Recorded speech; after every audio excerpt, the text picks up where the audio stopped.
You're watching Teen Kids News. I'm Luke. This entire season, we're celebrating our 20th year. Let's begin with our top story.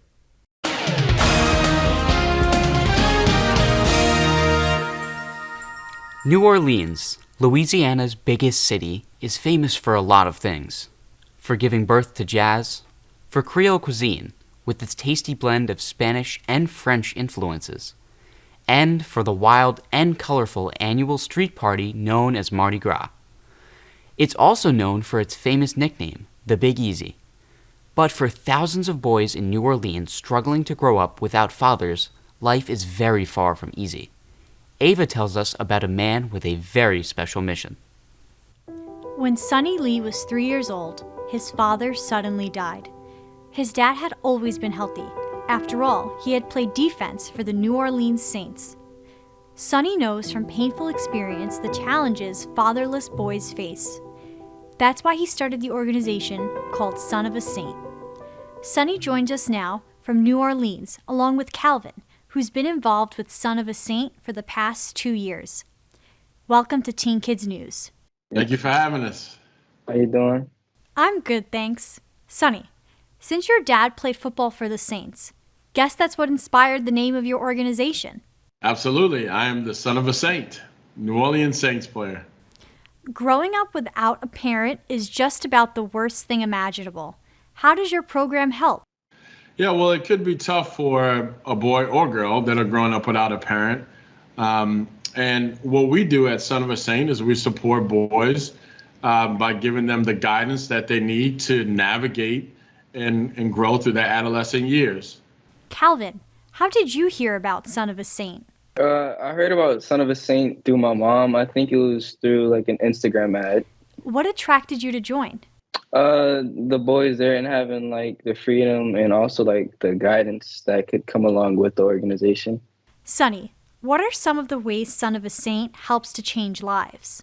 A bunch of different ways. One, we provide mentors for our boys, and these are adults that help to guide them. They can answer questions if they have. They can show up to their basketball games or their chess matches or just do fun activities and things that the boys have never done before, like maybe fishing or art. I mean, various things there. We also support our boys in providing mental health services, so somebody that they can talk to if they're going through challenges. You also support them with their education. Education is very, very important to us. And so we want to make sure that the young men that we serve are reaching their milestones in their classroom and their grade level and increasing there. And also travel. Travel is really, really fun for us. We're able to have adventure camps across the country, and the boys are able to meet other kids their age and do fun activities and go travel and experience new things like going to museums, going to colleges and universities, experiencing many things that maybe they may not experience in New Orleans. Calvin, how has belonging to Son of a Saint helped you? Belonging to Son of a Saint, it's kind of like helped me kind of embrace myself more. I'm starting to like learn how I am as a person, like emotionally and stuff like that. You've also learned how to be a leader. Not only were you chosen to co-host Son of a Saint's big gala, you were honored with being named Mentee of the Month. That was a really cool experience. It was kind of like all of a sudden, because like I just got off a summer break, and then you just see my face right there in the building, because like having Mentee of the Month, yeah, that was a pretty cool experience. That does sound cool. Of all the things you've done at Son of a Saint, do you have a favorite experience? Yes, actually, the Indiana trip, and we just got to stay out in Indiana and go camping for like a week. That was pretty cool. I've never been camping, but it sounds like fun. Sonny, clearly you believe in paying it forward, don't you? Absolutely. It's very important. There's a lot of people that supported me in my growth, and I think it's very important to bring up the next generation of leaders in our community. The world could certainly use more people like you, Sonny. Thank you both for sharing with us. Thank you so much for having us. Really appreciate it. Thank you. Son of a Saint currently provides services to 200 boys, but Sonny says his goal is to make the program available to all young men in New Orleans who could use a saint on their side. For Teen Kids News, I'm Ava. We've got lots more coming up on Teen Kids News, so keep watching. We'll be right back.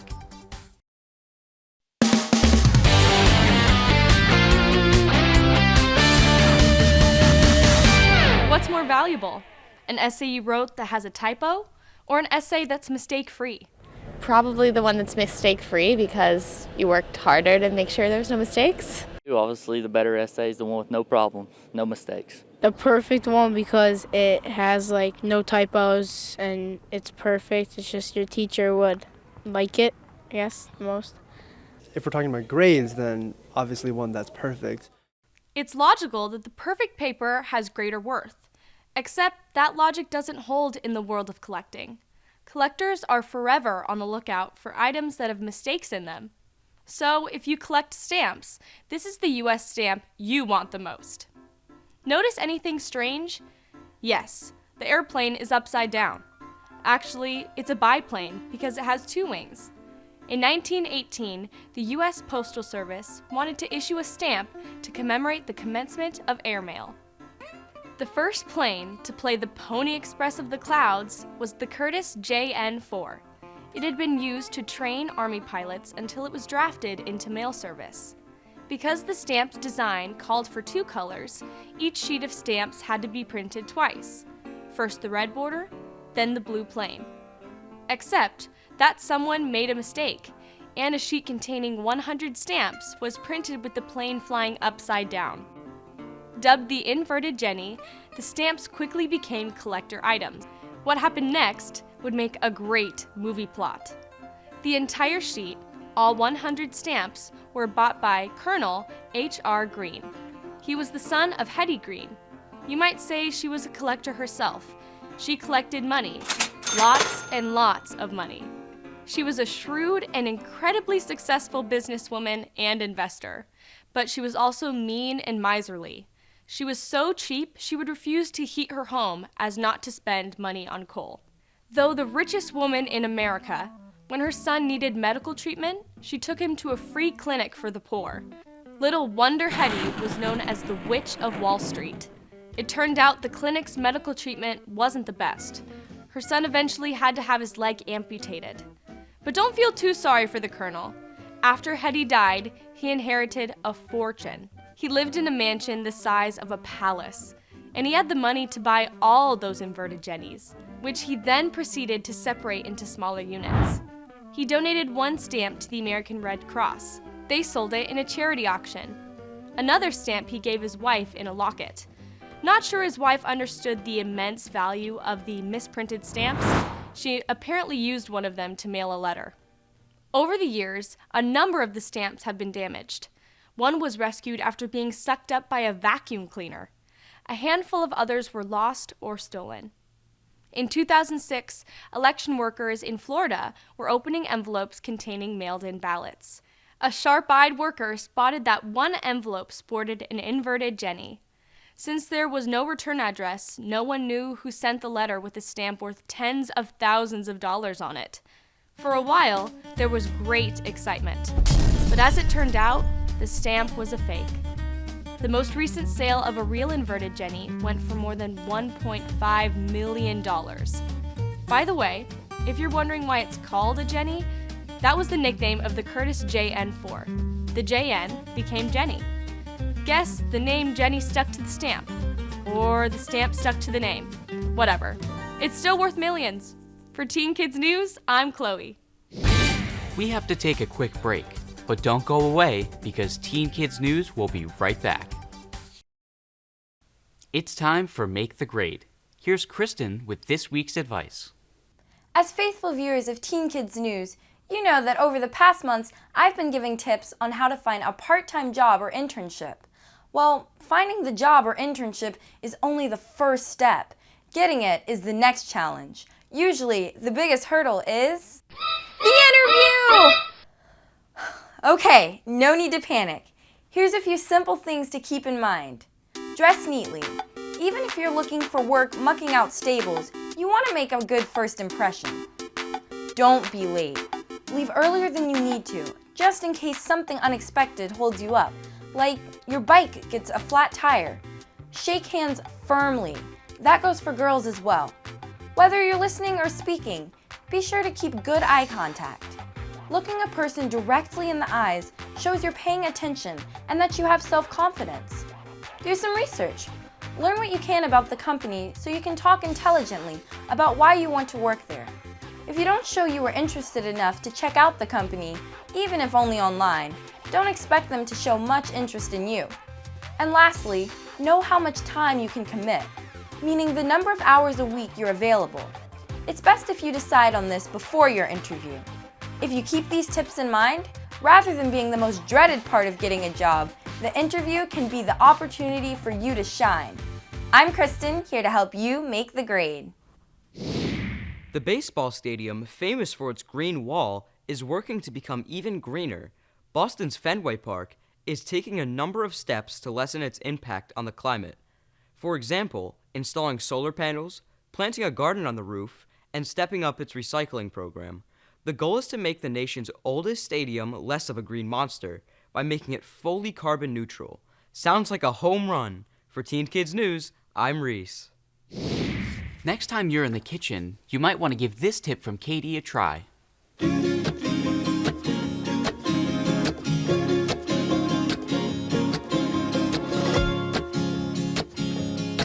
Garlic. The ancient Greeks called it the stinking rose.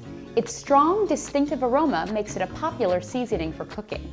And while many think it's an herb, garlic is actually a vegetable as well as a spice. It's also known to have medicinal powers. Not to mention it drives vampires batty.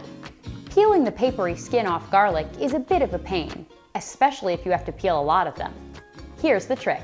Get a pot with a lid, break the bulb into sections. Chefs call these cloves. Drop the cloves in the pot, cover, then shake for about 30 seconds.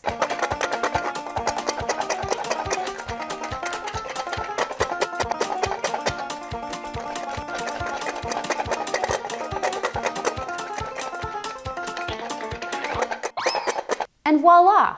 A cluster of clean cloves ready for cooking. Or for warding off vampires. For Teen Kids News, I'm Katie.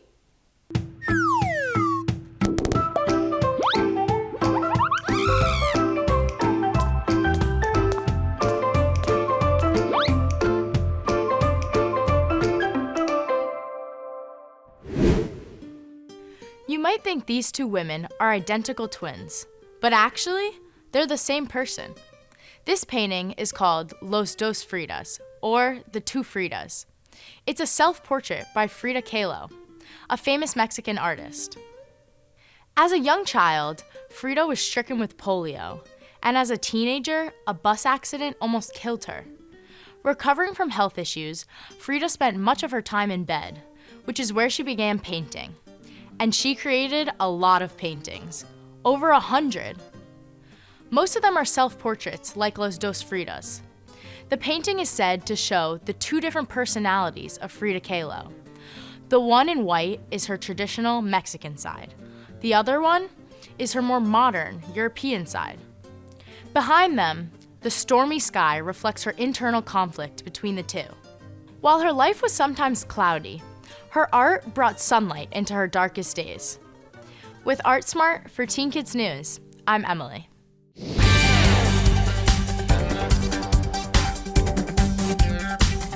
When we return, we'll catch up with another member of our news team who used to do what I'm doing now. The celebration of our 20th anniversary continues with Teen Kids News when we return. Don't go away. For weeks now, we've been telling you that this is a very important season for Teen Kids News. We've now been on the air for 20 years. Over that time, 9 teens have sat in this anchor chair. Let's meet one of them.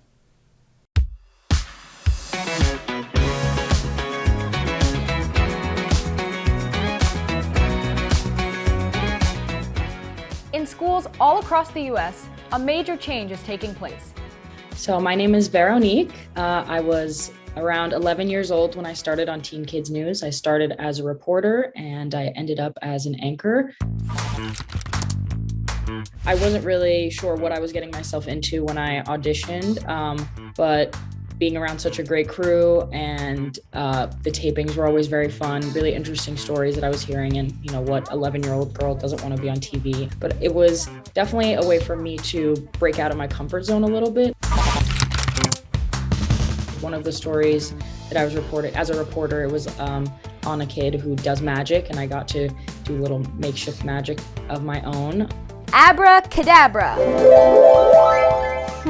So that was pretty fun. In the studio, you don't get to see the magic in action, but later on when I got to see the show, I saw how all the editing came out. So that was a good memory. Every sport has its own vocabulary. Being fully comfortable with what I was reading and maintaining that high energy was probably the most challenging thing, but as I got older and felt a little more comfortable, it got easier and easier. It was definitely a very fun experience. I started at 11, like I said, so this was really like a big part of my upbringing and as me as a person today. So I definitely do miss it. I think about it quite often.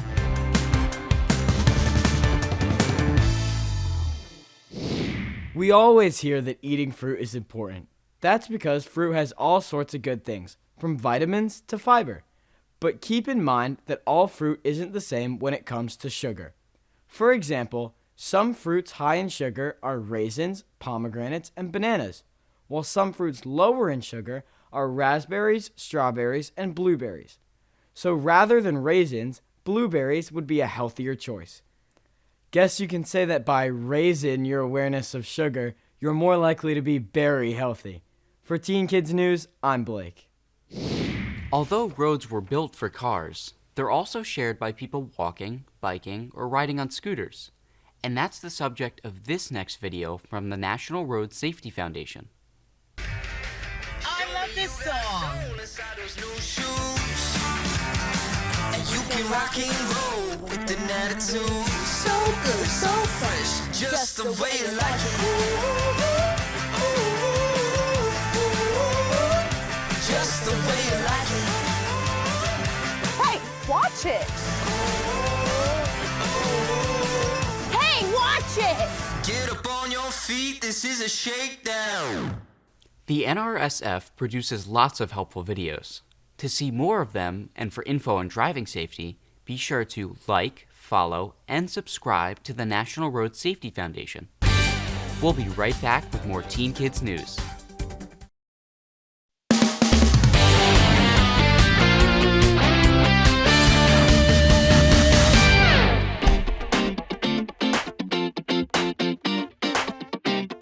We've been hearing a lot of negative news lately about social media. However, here's how going online may just save you some money in college. It's called crowdfunding. Take, for example, this student. He was able to raise over $70,000 after sharing his video on TikTok and Instagram for his GoFundMe. Yesterday, I posted a video because I was accepted to Berklee College of Music, but didn't think I'd be able to attend because it is so expensive.